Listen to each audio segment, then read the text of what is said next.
Hi, welcome to Sagacity Science Hub. Today we'll be looking at Graham's Law of Diffusion.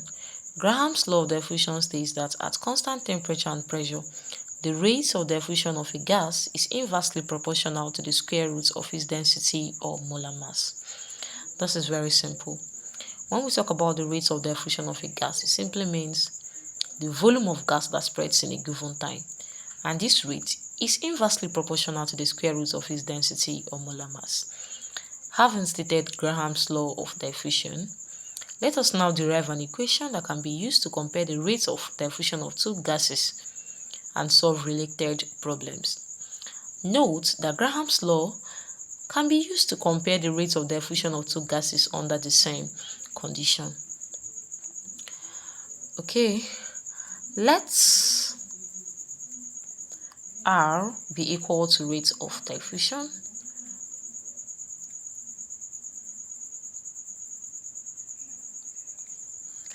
Let D be equal to density. And let capital M be equal to molar mass. Just like I said, that Graham's law can be used to compare the rates of diffusion of two gases. Okay? So for gas 1, let's represent this using mathematical expression. For gas 1, the rate of diffusion, let's use R1 to represent rate of diffusion of gas 1, is inversely proportional to, whenever you hear of inversely proportional, you introduce 1 all over, then square root of its density. Okay, let's still use D1 to represent the density of gas 1. Now, whenever you want to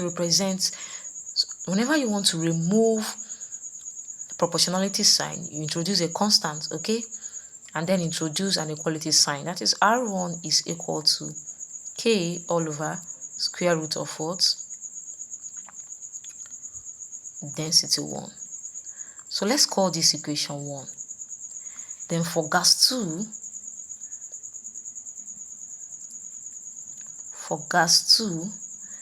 let's use R2. Recall that rate of diffusion of a gas is inversely proportional. You introduce 1 all over the square root of its density, okay? And then when you want to remove proportionality sign and then introduce equality sign, you bring in a constant K. Very simple. So can we call this equation 2? Note that subscripts 1 and 2 were introduced when you want to compare two different gases. So the next step, divide equation 1, the first equation, by the second equation. So what are we going to have? We'll have R1 divided by R2 is equal to K all over the square root of density 1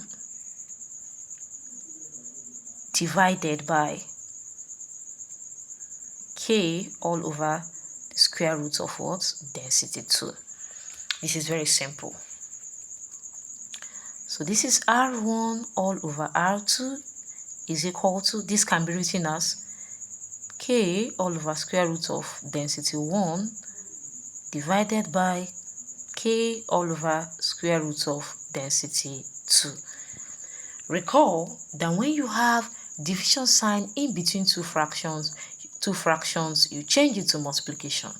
So I have R1 divided by R2 is equal to K all over square root of D1 times, and when you introduce multiplication, what will happen?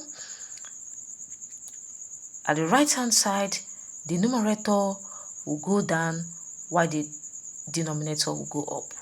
So we have square root of D2 all over what? K. K will cancel out K. So what do I have left? R1 all over R2 is equal to square root of D2 all over square root of D1. Very simple.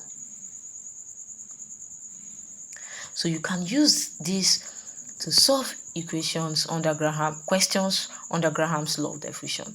You can be given density of the first gas, density of the second gas, or the rate of diffusion of the second gas, and then you'll be asked to make R1 subject of formula. Any of the parameters can actually be solved for, okay? Just make any of the parameters subject of formula. Also note, just like I said earlier on, that the rate of diffusion of a gas is the volume of a gas that spreads in a given time. That is to say, R can be equal to the volume of gas diffused, volume